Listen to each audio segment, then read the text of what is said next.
Lūdzu, nāciet iekšā.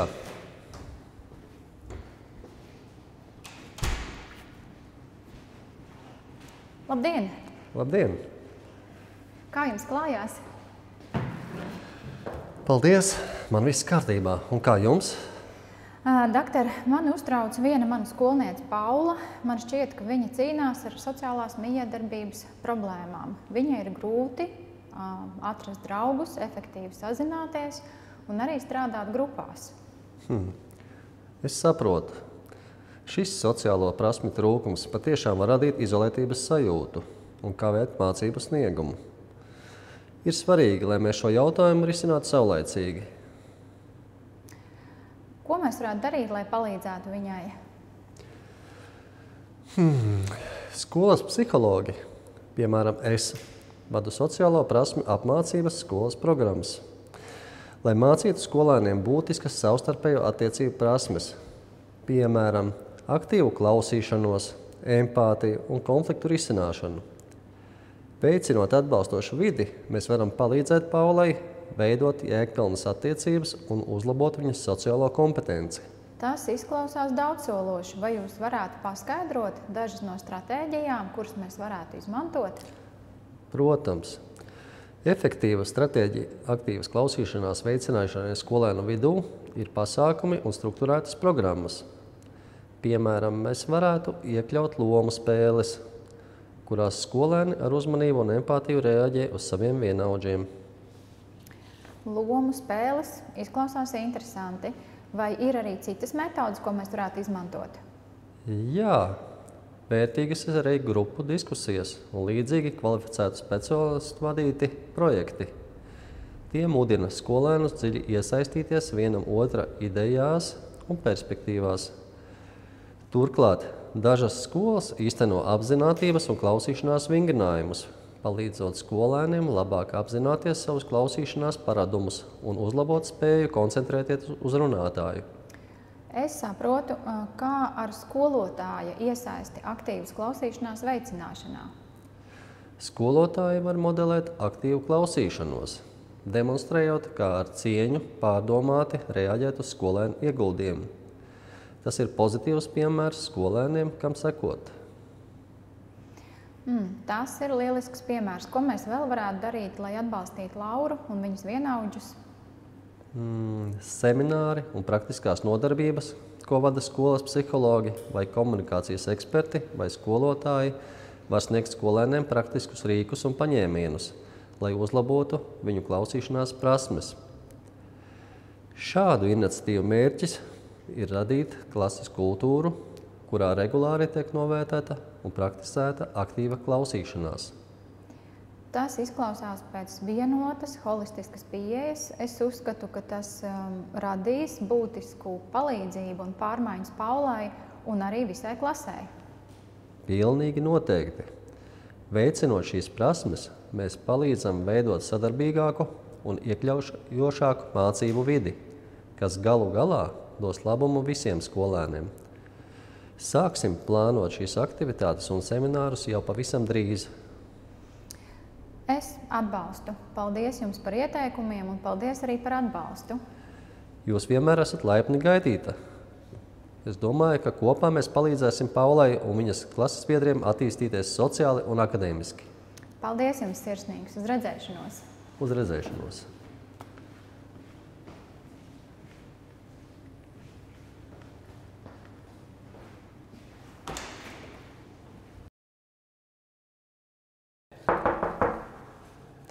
Lūdzu, nāciet iekšā.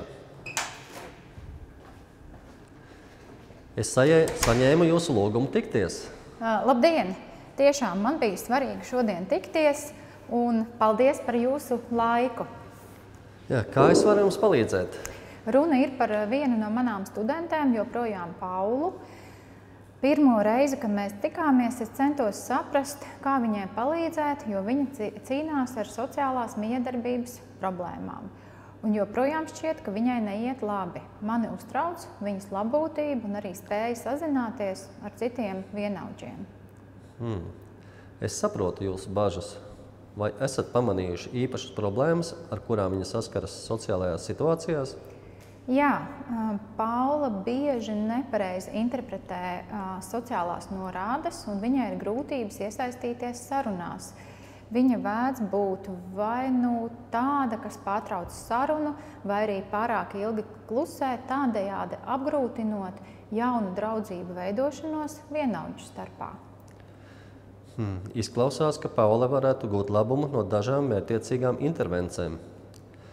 Viena efektīva metode ir aktīvās klausīšanās vingrinājumu izmantošana.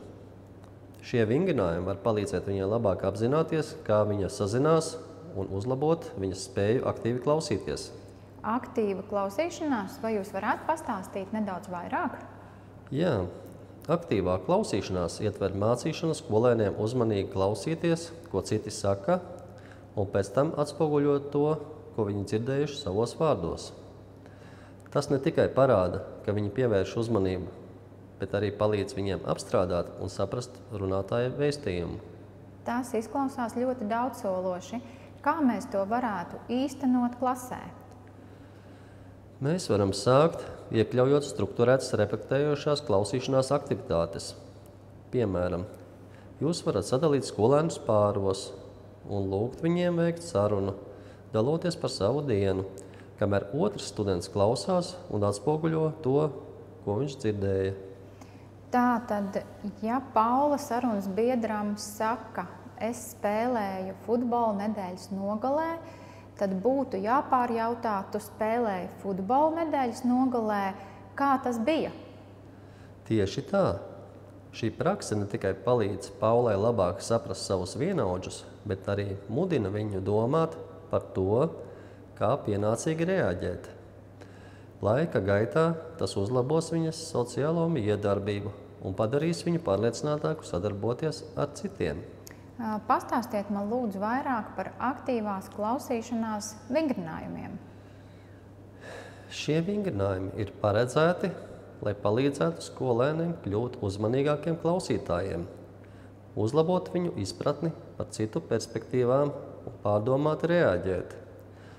Pārdomājušu klausīšanās vingrinājumu izmantošana skolās var ievērojami uzlabot skolēnu sociālās prasmes un palīdzēt radīt iekļaujošāku un sadarbīgāku mācību vidi. Viens no vingrinājumiem ir pārfrāzēšanas prakse. Mēs varam studentus sadalīt pāros un mudināt viņus dalīties ar personīgo pieredzes stāstu. Klausītāja uzdevums ir pārfrāzēt runātāja teikto, apstiprinot viņa izpratni. Šis uzdevums palīdz skolēniem labāk uzlabot savu spēju precīzi apkopot un atspoguļot informāciju. Skaidrs, kaut kas vēl cits? Jā, protams, ir vēl arī citas aktivitātes. Emociju identifikācija. Šajā aktivitātē skolēni klausās stāstu vai scenāriju un identificē runātāja izteiktās emocijas. Pēc tam viņi atspoguļo šīs emocijas runātājam, parādot, ka viņi saprot ne tikai vārdus, bet jūtas aiz tiem. Tas ir ļoti noderīgi. Jā, vēl viena aktivitāte ir aktīvie klausīšanās loki. Veidojiet nelielas grupas un uzdodiet skolēniem iesaistīties diskusijā par konkrētu tēmu. Katrs skolēns runā, kamēr citi praktizē aktīvu klausīšanos un reflektējošas atbildes. Šī aktivitāte veicina grupu komunikāciju un stiprina klausīšanās prasmes. Piemēram, lūgt skolēniem izteikt viedokli par sadarbību klasē un dot vārdu ikvienam, vēlāk jautāt, ko viņi ir dzirdējuši citu teiktajā. Pareizi? Jā, pareizi. Labāk ir organizēt mazas grupas līdz 3 skolēniem vai pat pa pāriem. Sakiet, lūdzu, kā iekļaut šīs darbības ikdienas mācību programmā un padarīt šo par ieradumu? Vēl viena darbība, ko es iesaku, ir reflektējošie žurnāli. Mudiniet skolēnus veidot žurnālus, kuros viņi raksta par savu klausīšanās pieredzi. Šī prakse palīdz viņiem internalizēt apgūtās prasmes un labāk apzināties savu klausīšanās paradumus. Es šeit saskatu tiešām ļoti lieliskas iespējas. Vai šajos vingrinājumos būtu jāiesaista visa klase? Jā, visas klases iesaistīšana ir noderīga. Tas rada iekļaujošu vidi, kurā visi skolēni praktizē un novērtē aktīvu klausīšanos. Turklāt jūs varat rīkot regulārus darbseminārus vai sesijas, kas īpaši vērstas uz sociālo prasmju attīstību. Man patīk ideja par darbsemināriem. Varbūt tie varētu notikt skolu psihologu vai komunikācijas ekspertu vadībā, lai nodrošinātu skolēnus ar praktiskiem rīkiem un metodēm. Tā ir lieliska ideja.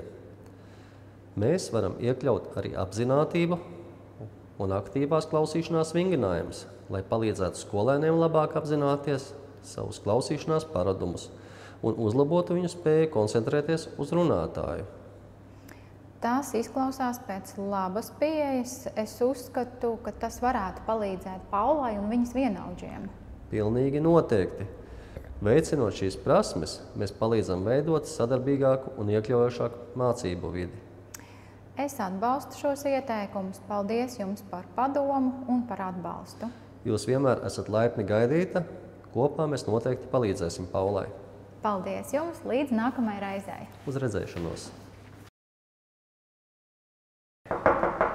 Lūdzu, ienāciet!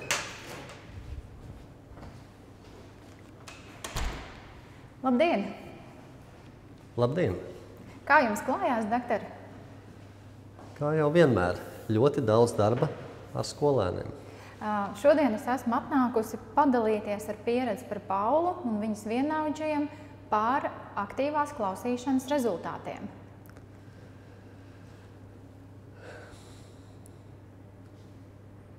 To ir brīnišķīgi dzirdēt. Pēdējo nedēļu laikā ir uzlabojušās ievērojami Paulas sociālās prasmes. Viņa ir vairāk iesaistīta klases diskusijās un ir daudz pārliecinātāka, miedarbojoties ar saviem klases biedriem. Man prieks par Paulu. Regulārajiem darbsemināriem, kuros galvenā uzmanība tika pievērsta sociālo prasmju attīstībai un apzinātībai un pārdomām, šķiet ir bijusi ļoti pozitīva ietekme.